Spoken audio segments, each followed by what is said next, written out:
আসসালামু আলাইকুম সম্মানিত চাষি ভাইরা, আমি আজকে আপনাদেরকে অভিনব পদ্ধতিতে নতুন একটা কৌশলে লাউয়ের ফুল ছোঁয়ানো দেখাবো।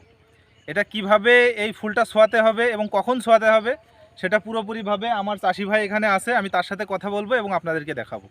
তো আসেন চাষি ভাইয়ের সাথে একটু কথা বলা যাক। ভাই, আপনি কি করছেন? এই যে লাউ গাছের ফুল ছোঁয়াচ্ছি। লাউ গাছের ফুল ছোঁয়াচ্ছেন? আমরা কিন্তু অনেক দিন ধরে মানে ছোটোবেলা থেকে দেখে আসছি যে পটলের ফুল ছোঁয়ায়। কাছে আসো, ভিডিওটা একটু কাছে দেখাও। যে আমরা পটলের ফুল ছোঁয়াতে দেখেছি, কিন্তু লাউয়ের যে ফুল ছোঁয়ানো হয় এটা এই বিগত কিছুদিন ধরে দেখতেছি। আপনি কতদিন ধরে এইভাবে ফুল ছোঁয়াচ্ছেন? ও প্রতি বছরই ছোঁয়ানো হয়।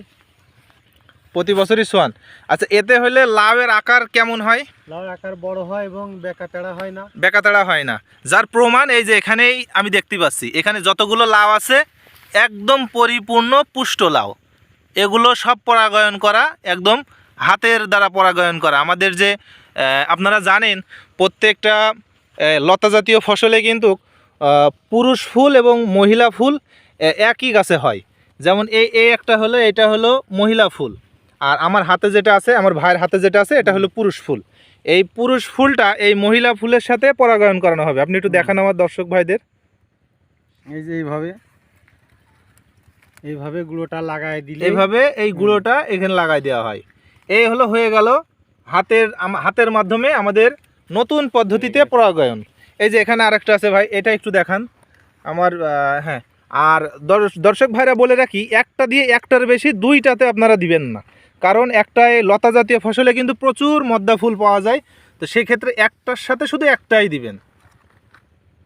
আপনি কিন্তু দুটো দিয়ে দিয়েছেন। হ্যাঁ, দুটো দিছি। আচ্ছা আচ্ছা, সমস্যা নেই না?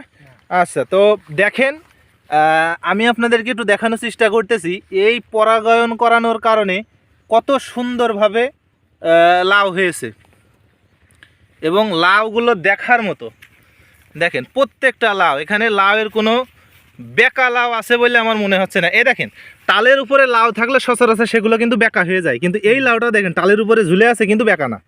কত সুন্দর, মনে হচ্ছে যে শুষা ঝুলে আছে। প্রত্যেকটা লাউ দেখেন, এখানে যতগুলো লাউ আছে কোনো বেঁকা লাউ দেখতেছি না। কিছু আছে আপনার হলো অনেকে হলো আপনার যে ফল ছিদ্রকারী যে পোকাগুলো আছে, ওরা আপনার হলো হুল মারে। এই হুল মারার কারণে কিছু আপনার নষ্ট হয়ে যায়, সেগুলো দেখা যাচ্ছে পরিপূর্ণ আকার ধারণ করতে পারে না। কিন্তু যেগুলো আপনার একদম সুন্দর একটা ফ্রেশ রূপ নিয়েছে সেই লাউগুলো দেখেন। আর এগুলো সব এই হাতের মাধ্যমে পুরুষ ফুল দিয়ে মহিলাকে পরাগায়ন করিয়ে দেওয়া হচ্ছে। তো আপনারা যারা লাউ চাষ করেন, আমি বলবো যে আপনারা সবাই এই পদ্ধতি অবলম্বন করবেন, এতে ইনশাল্লাহ আপনার ফলন বৃদ্ধি পাবে। কি চাষি ভাই? অবশ্যই অবশ্যই। তো সবাই ভালো থাকেন, সুস্থ থাকেন। আমার ভিডিওটা যদি ভালো লাগে সবাই শেয়ার করে দিবেন, সবার মাঝে ছড়িয়ে দিবেন।